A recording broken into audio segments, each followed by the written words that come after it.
Hey guys, welcome back to the 9th video on how to actually get clients with the clipping agency. The first video talked about how to identify your target audience. Realize that they need clippable content and they need money. But you realize if they have clippable content, they probably already have money. So just go with people that have clippable content and have big audiences. Next, you're going to enrich the data. Find all of the places that you can contact them. Think email, think Twitter, think Discord, think YouTube, think email again, because there's probably multiple emails. Find all of them. Then you're going to craft your amazing outreach message that we talked about in the other videos. Once you have that, you're going to have the right mindset. You realize that, oh my God, I need to send out just a billion freaking messages. Realize I'm going to get rejected on most, but I need to keep going. Boom.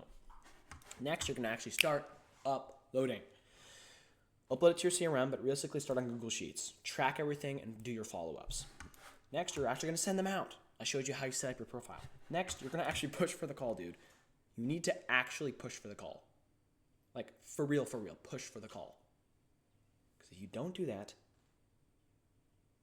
you're just going to talk to them forever and they have a billion questions, but just push for the call. Be like, hey, man, it's a great question. It's a lot easier to explain over the phone. Answer the question real quick. Be like, to best figure out exactly what you want, I can just explain it over a call. Does this time or this time work? Boom. Next, realize that, holy crap, I just booked a meeting. Let's go. Pre-call messaging. Realize that you need to calm down. Realize it's okay. And now, guess what we're going to do? Boom, boom, boom. We're actually going to run the sales script. And here it is. It's down here. So these are all the pre-call minors, but here we go. The first part is the intro, and it just makes sure that you can actually hear the person. One time I started a sales call, and it took us 5 minutes because his audio was broken. So make sure you get that going. So it'll be like, hey man, where are you from? Cool. Where are you calling in from? And then just be like I don't really like chit chat. You know, it's cool, but you need to just get in.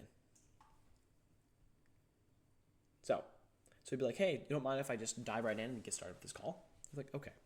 The first thing you need to say, or the first thing once you start getting to the real sales call, besides the chit chat, is this. Listen, and I'll kind of just freeball this, but this is how typically it goes. Be like, hey man, typically how these calls go, you want to say typically because you want to show that you've had other calls and experience before. Typically how these calls go is that ask a couple of questions about what we do and get a better understanding of where you're at. Then we'll see if you're an actual good fit. And if you're a good fit, I'll explain my pricing and what all I do for you. And then by the end of the call, I just need a yes or no. Does that sound good? And they'll say yes. And they always say, yeah, that's great. Trust me. Next, motivation. You need to actually figure out why the heck they're on a call. I'm being for real. So you'd be like, hey, Brandon, so what motivated you to take on this time of the day to be on a call? And they'd be like, oh, I want to try clipping. Why?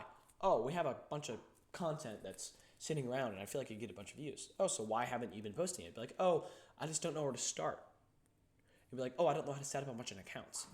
That is the pain point you can use later to get them in. Because you realize that their pains are, oh my God, I need to post a bunch.